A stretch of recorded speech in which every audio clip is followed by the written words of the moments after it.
Assalamualaikum warahmatullahi wabarakatuh.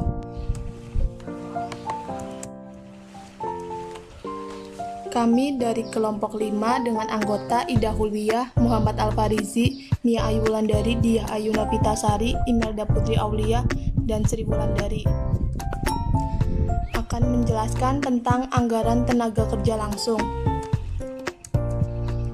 Pengertian anggaran tenaga kerja langsung. Anggaran tenaga kerja langsung adalah perencanaan secara lebih terperinci tentang upah yang akan dibayarkan kepada tenaga kerja langsung untuk periode tertentu di masa yang akan datang.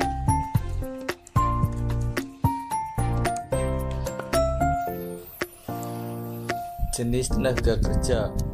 Tenaga kerja langsung pengertiannya terbatas pada tenaga kerja di pabrik yang secara langsung terlibat pada proses produksi dan biaya dikaitkan pada biaya produksi atau pada barang yang dihasilkan. Tenaga kerja tidak langsung pengertiannya terbatas pada tenaga kerja di pabrik yang tidak terlibat secara langsung pada proses produksi dan biaya dikaitkan pada biaya overhead pabrik. Bentuk anggaran tenaga kerja langsung dibagi menjadi dua, anggaran jam tenaga kerja langsung dan anggaran biaya tenaga kerja langsung.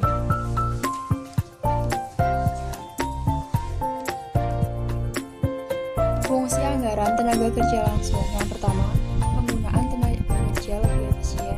Yang kedua, penggunaan biaya tenaga kerja dapat direncanakan dan diatur lebih efisien. Yang ketiga, perhitungan harga pokok barang jadi dihitung secara tepat. Yang keempat, alat pengendalian tenaga kerja langsung.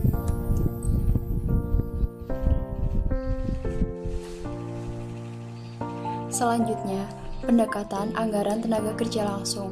Yang pertama, memperkirakan standar jam tenaga kerja langsung atau DLH atau Direct Labor Hour. Yang kedua, memperkirakan rasio dari biaya tenaga kerja langsung atau DLC, Direct Labor Cost.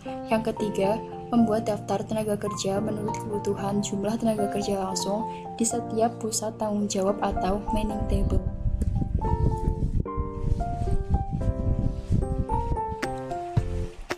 Sumber data dan formula anggaran tenaga kerja langsung. Yang pertama, anggaran produksi. Yang kedua, standar tenaga kerja langsung yang dibagi menjadi dua, yaitu DLH atau Direct Labor Hour, dan yang kedua DLC atau Direct Labor Cost.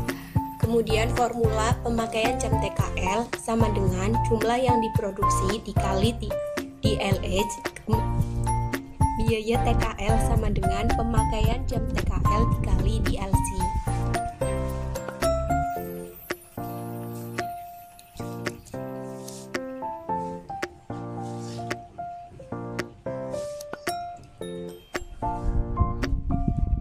Penentuan standar jam tenaga kerja langsung.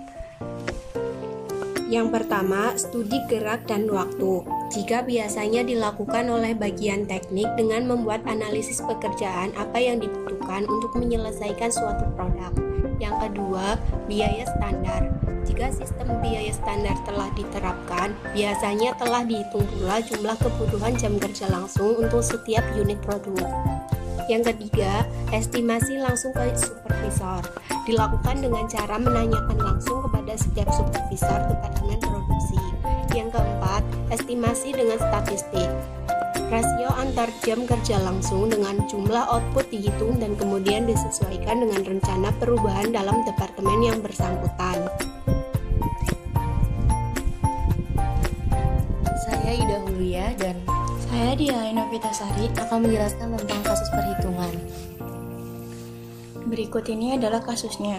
Berdasarkan data anggaran produksi PT Amanda tahun 2020, buatlah anggaran tenaga kerja langsung PT Amanda tahun 2020 dengan asumsi manajer DLH atau Direct Labor Hour per unit bagian produksi 1 sebesar 0,2 DLH dan bagian produksi 2 sebesar 0,5 DLH dan bagian produksi 3 sebesar 0,3 DLH dengan DLC atau Direct Labor Cost per DLH atau Direct Labor Hour adalah sebagai berikut.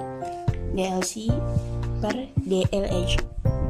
bagian produksi 1 di Jakarta sebesar Rp20.000, bagian produksi 2 di Jakarta sebesar Rp15.000, bagian produksi 3 di Jakarta sebesar Rp10.000. Yang kemudian bagian produksi 1 di Semarang sebesar Rp15.000, bagian produksi 2 di Semarang sebesar Rp10.000, bagian produksi 3 di Semarang sebesar Rp5.000, dan bagian produksi 1 di Surabaya sebesar Rp20.000, bagian produksi 2 di Surabaya sebesar Rp15.000, dan bagian produksi 3 di Surabaya sebesar Rp10.000.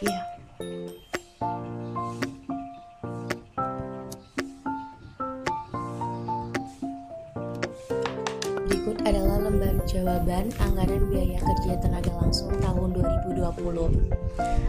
Pada daerah Jakarta, anggaran produksi, stabilitas produksi bagian 1, 54 diperoleh dari jawaban kasus sebelumnya. DLH per unit diperoleh dari studi kasus. Jumlah DLH diperoleh dari jawaban kasus sebelumnya. DLC per DLH diperoleh dari studi kasus. Jumlah DLC diperoleh dari jumlah DLH dikali DLC per DLH. Pada bagian produksi kedua di daerah Jakarta, anggaran produksi 54 diperoleh dari studi kasus. DLH per unit diperoleh dari studi kasus. Jumlah DLH diperoleh dari studi kasus. DLC per DLH diperoleh dari studi kasus. Jumlah DLC diperoleh dari jumlah DLH dikali dengan jumlah DLC per DLH. Begitu pula dengan bagian produksi ketiga. Pada stabilitas persediaan di daerah Jakarta, bagian produksi 1, anggaran produksi 75 diperoleh dari jawaban kasus sebelumnya. DLH per unit diperoleh dari studi kasus. Jumlah DLH diperoleh dari anggaran produksi dikali dengan DLH per unit.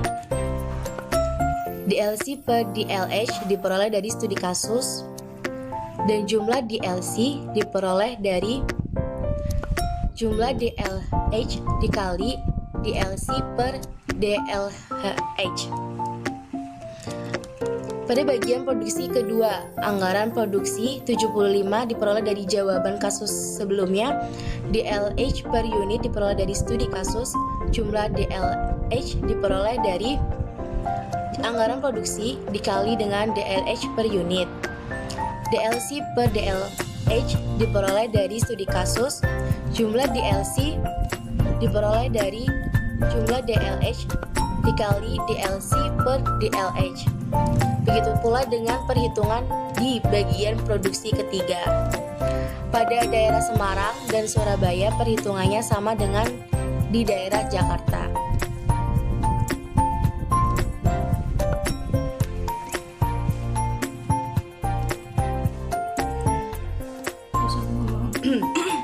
Kemudian anggaran biaya tenaga kerja langsung. Ya, ada pada bagian produksi 1 di daerah Jakarta.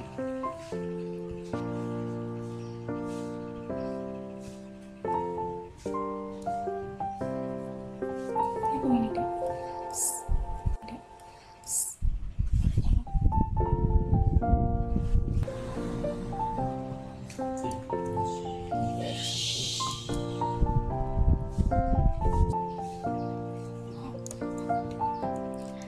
Sekian presentasi dari kelompok kami, kurang lebihnya mohon maaf. Wassalamualaikum warahmatullahi wabarakatuh.